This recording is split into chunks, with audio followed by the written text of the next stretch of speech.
Day 6. Argumentum ad populum. It was a tradition that Tina's mum hosted a cookie baking gathering on the 6th of December for Tina's classmates. They had fun making all sorts of cookies, not only the typical British ones, but also some German special cookies such as Vanillekipferl. Chris was a bit thoughtful while kneading the dough, rolling it out and cutting cookies out. He enjoyed the atmosphere, but he also wanted to move forward with his quest. He thought it might bring him a step closer to inquire within the group about their belief in Santa, but he had to be cautious so as not to disrupt the festive, joyous atmosphere with a potential disagreement and argument. His first idea was a show of hands, a vote on Santa's existence, but that did not feel quite right. It might make Tina the lone dissenter again, and that was not gentlemanly, especially as they were guests in her house. Moreover, he anticipated that people might be upset with him for dampening the light-hearted atmosphere, and rightly so. However, with a gathering of so many people, including mothers and children, it was too good a moment to pass over to gather input from a larger audience. He opted to check with each person one by one, smoothly and casually adding the question, entering it into the conversation. Adhering to what he had read in his detective book on formulating questions, he made a deliberate effort to pose the question neutrally, avoiding, "You don't believe in Santa, do you?" or "You do believe he's real, don't you?" Instead, he chose to ask his classmates, "Does Santa bring you presents each Christmas?" With the adults, he took a more direct approach. "Is Santa real?" In that way, he worked his way around the room and was discreetly recording his discoveries in his notepad. Out of the 15 children, 2 did not believe in Santa. Tina and Shilpa, a girl from India whose family did not celebrate Christmas. The grown-ups seemed to think the question funny, and he caused a lot of chuckling. Tina's mother stated she did not believe Santa was real. The other parents gave answers that indicated Santa was real, something along the line of, "Children for hundreds of years have known Santa is real. Everybody knows that."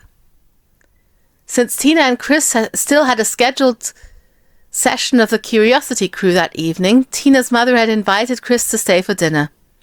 Following dinner, he shared his discoveries with Tina. He was genuinely pleased as he considered a ratio of 20-3 to be strong evidence in support of Santa's existence. However, Tina remained unconvinced. She argued that surveying only 23 people was not a representative enough sample, especially considering the likelihood of bias towards agreement. Chris got a bit exasperated with Tina.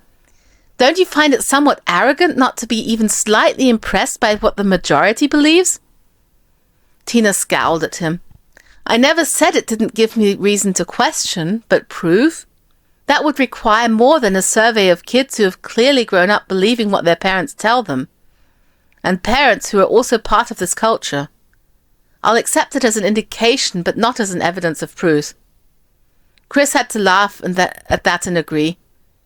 When considered, he had to admit the parents' explanations did seem to adhere to vaguely familiar patterns one's grown-ups liked to use when they were trying to convince children. Everybody knows sugar is bad for you, for example. They added the next learning to their book. It is important to differentiate between indications and proof.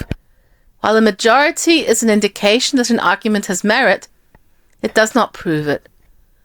Also, it is important to determine if you are asking enough people and diverse enough groups of people to be able to judge whether this is a majority. The argument "everybody says," while sounding daunting, actually does not prove anything. Argumentum ad populum. Stating that because a certain opinion or attitude is held by a majority, it is therefore correct. The inverse argument that something is unpopular and therefore it must be flawed is also a form of this fallacy. Alleged certainty, anonymous authority. Asserting a conclusion without evidence or premises, though through a statement that makes the conclusion appear certain, when in fact it is not. Everybody knows that X is true, therefore X is true.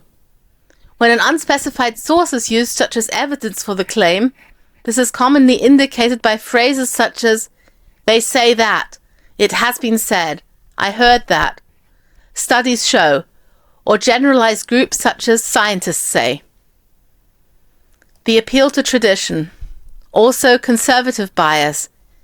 Back in those good times, the good old days, the ancient fallacy that a standpoint, situation, or action is right, proper, and correct simply because it has always been that way, because people have always thought that way, or because it was that way long ago, most often meaning in the audience member's youth or childhood, not before, and still continues to serve one particular group very well.